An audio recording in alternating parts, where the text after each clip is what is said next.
as a metal listener, for me the best the best metal bands are the ones that don't really take themselves too seriously, or are kind of making light of just how like severe and intense it can be sonically and emotionally. It kind of perfectly encapsulates something I particularly love about Dev's music. It's just like the way it can be super dark and dramatic and ominous, and then like immediately undercut itself with something quite like lighthearted and silly and upbeat. I love that contrast. But yeah, Dev, as you can maybe tell, loves West Side Story, and so discussions about that and Bernstein's music came up a few times throughout the process.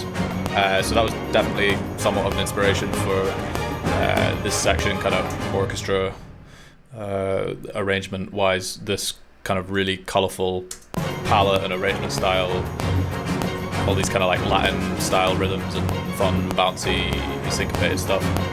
Brass is definitely the rhythmically kind of driving this section more than any other element here. You can hear it's sort of led in particular by the syncopated trombones, especially the sort of interplay between the bass trombones and normal trombones and the trumpets. It's a combination of symphonic brass, which is my sort of workhorse brass library that covers most of my basses, and some 8dio cage brass stuff, which is just particularly aggressive, which can be really nice for if you need a lot of like punch. So you can hear the normal trombones are hitting on like 2 and 4, they're hitting like a chord on 2 and 4, and then the bass trombones and the trumpets are playing more of a groove there, and you can hear the trumpet kind of breaks away momentarily there to do a kind of like a little burst over the top, which adds a nice little extra energy there. We have a sort of key change halfway through, and the horns come in here as well. We have that kind of trumpet horn doubling the melody that we were hearing in the strings previously. And the more rhythmic kind of lower brass goes into more of a consistent kind of groove here. Again, kind of like a Latin American sounding, maybe like a rumba. I don't know. I'm not going to pretend I know about Latin American music, but I always think of this as the Augustus Gloop rhythm. That's always the one that comes into my head for some obscene reason.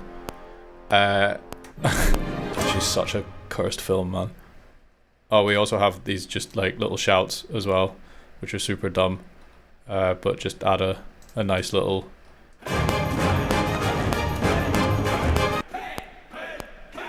I couldn't tell you where I got them. The percussion is doing a lot of work here. Particularly the timpani is just kind of emphasizing those trombone accents. Hans Zimmer percussion timpani library, which is my I don't really use anything else for timpani. It kind of does everything I need. Tacos.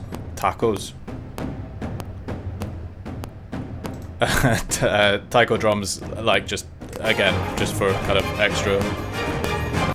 Sleigh bells from Labs.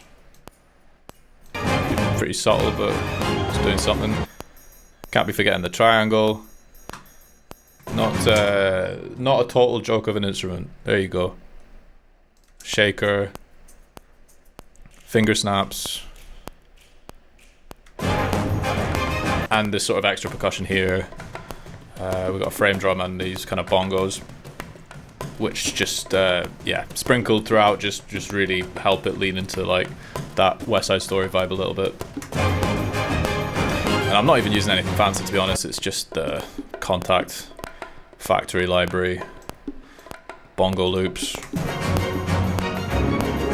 Works just fine. Strings, to be honest, the strings are basically just mirroring the brass. We've got the low strings just doing the trombone line, and we've got the Strings, we've got the high strings kind of playing the strings. We've got the high strings here playing our kind of melody, and the low strings just pretty much doubling the brass, the lower brass. Sort of staccato, marcato, just yeah, doubling the trombones essentially.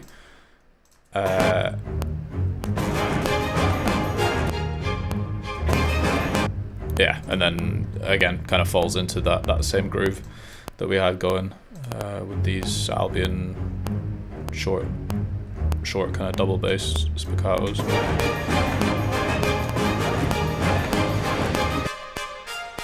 You can hear in the second half that the trumpets take over, well, not take over, but kind of just join in on the string melody. Woodwinds, yeah, also just kind of doubling the strings, which are mainly just copying the brass. So it's all quite like homogeneous here. I always tend to use the Albion kind of low and high short woodwinds for stuff like this, because they're just so well recorded and they always sit really, really nicely in the mix. That's the sort of contrabassoon and bass clarinet. And then this is more like cor anglais, flutes, piccolos.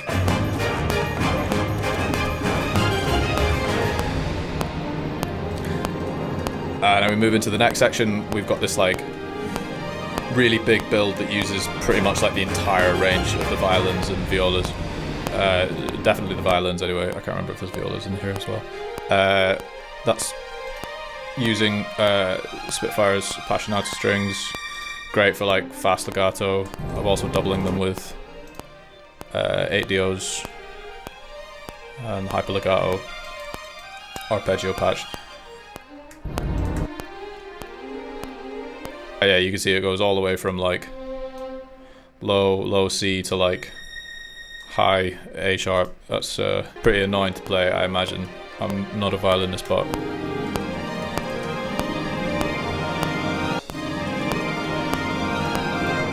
and then some just trills over the top. Always nice. I imagine we were running quite low on violins when we when this was done for real. Harp glissando with those strings just really helps with that kind of feeling of spiraling up and up and up and up, as well as some like bar chimes here as well. You can't hear it super well because it's really shrill, so I always turn it down quite a lot. But yeah, double bass and timpani kind of holding down that like pedal note on the bottom there for ages, which just kind of hangs there, super effective for like the tension that we're building throughout this whole moment. We've also got horns and choir, sort of with a more slow build here underneath the more fast build with the strings going up that scale.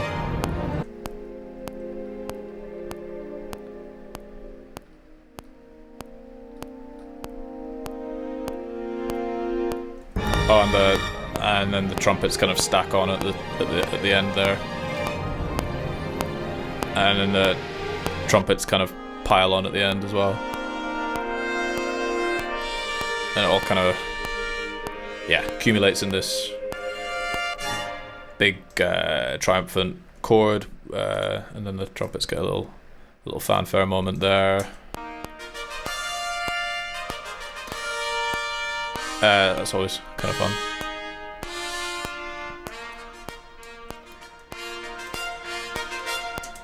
So we have like a woodwind flourish, a couple of woodwind flourishes throughout here. I reckon what probably happened is I initially had tried to double the woodwinds with the violins, but they just don't have the same range. It's the violins only just make it from bottom to top there. So I think I had to have I have some trills, quite quiet, but some trills in the clarinets there, and then the flutes and piccolos just kind of doing this flowery stuff. And then when we hit that kind of resolution at the end here, they kind of go back to, and the woodwinds kind of fall back into this like ostinato figure, which was one of the foundational elements to this whole piece. It's been kind of going since the beginning. Sort of moves up and down in octaves in this sort of call and response type thing. And then the trumpets right at the end join in with this sort of, oh, and the violins as well. And then right at the end, this the trumpets and on the violins kind of join in with this fanfare moment. Oh, and glockenspiel and xylophone. Oh my god, everything's joining the party here.